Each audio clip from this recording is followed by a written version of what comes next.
Welcome everybody. I want to share with you a trade idea and an execution which I would like to break down here today. From this picture, we can see the blue arrows here are my long entries, and red arrows here is full unloading of all the long entries. 7 contracts in total, hitting a target standard deviation of -4 at 18301.75.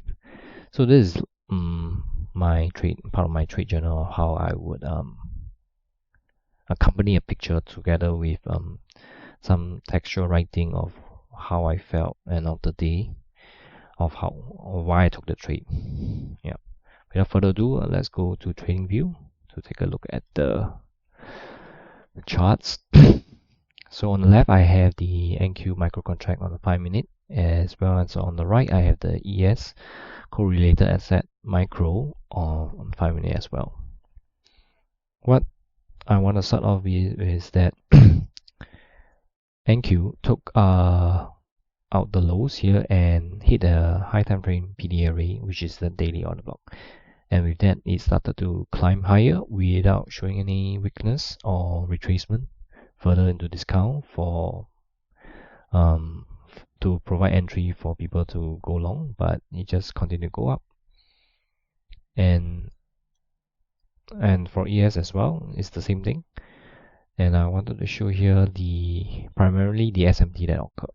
Okay, so I was as and London has expanded, and I was expecting the price to hit the -4 target over here as I anchored the standard deviation projection, and from this high to this low, I continue to expect that New York will be in continuation such that my -4 target will be hit.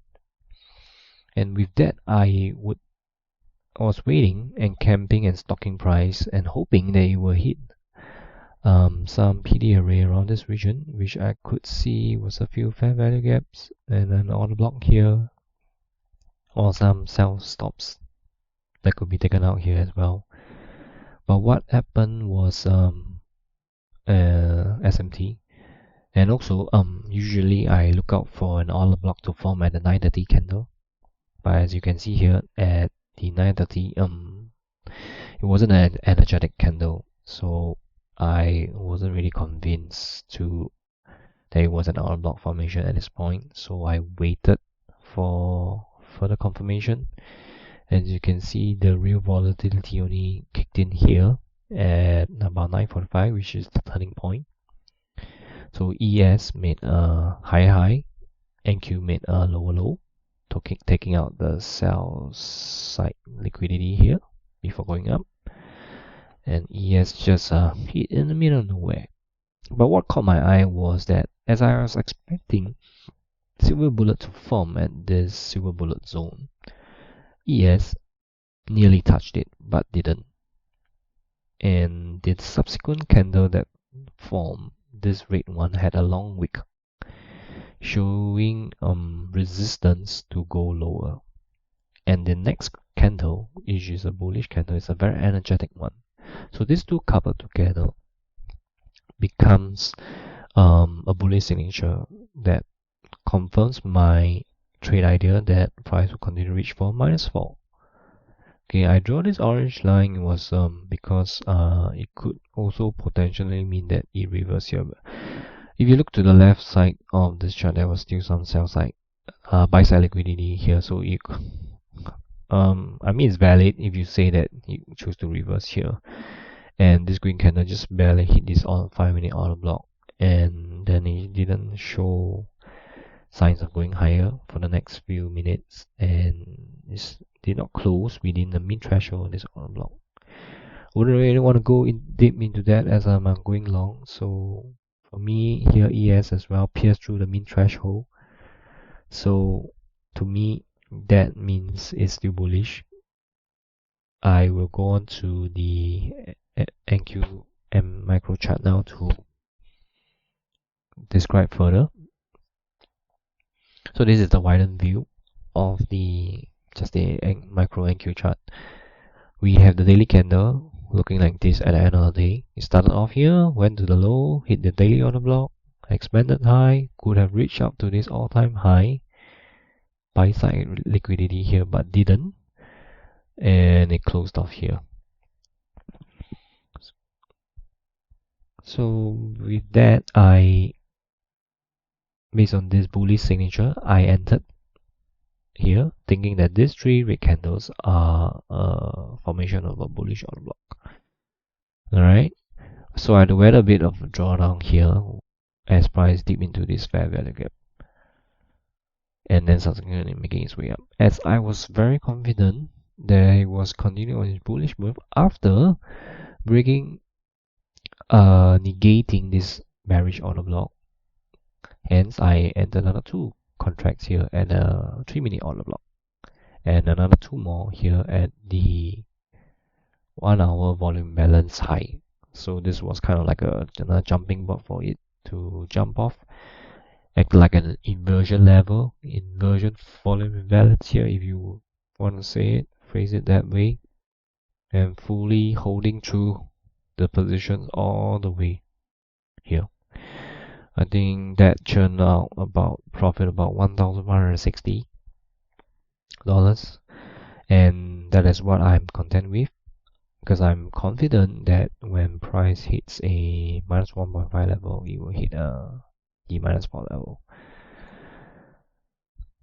With that, I would like to summarize that I wasn't looking for the all-time high. I could, but I wasn't. It was 1 day before non-farm payroll, so it was not an ideal day for trading. Statistically, this day before the non-farm payroll announcement, price would tend to knock traders out of their positions, because they are trying to speculate what the news, whether it's favorable or unfavorable, and hence the 1 day before non-farm payroll wasn't, it's not favorable. With that, I proceeded with caution. I did not want to over leverage, but see what price will give me. As I described, it hit the high time frame PDA rate and it showed bullishness. So I expected it to hit -4, and it did not show that kind of seek and destroy profile of knocking traders out of position, sweeping highs, sweeping lows, and cycling back and forth. To me, this price action here was quite clean, so hence I was confident of pyramiding more. But I would not advise this any other day. I feel if you're new to this, and do not trade on the Thursday before non-farm payroll. Yep. And next point was about the daily candles formation. It was bullish. I expect New York continuation of the bullish trend, and the draw was upside towards all-time high. Sadly, it did not, and there was confirmation of the SMT level here.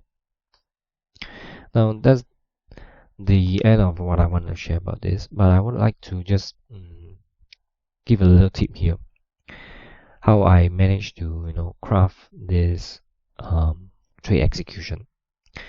This is due to live tape reading experience. I believe as you look and observe how the candles paint live, you develop the experience and the emotions and your reticular activating system to recognize the signatures of price. Alright, such that when you are actually dealing with live funds itself, you would be more confident in your trade ideas. Okay, so what I suggest to here is that go and practice on more live tape reading without any trading at all.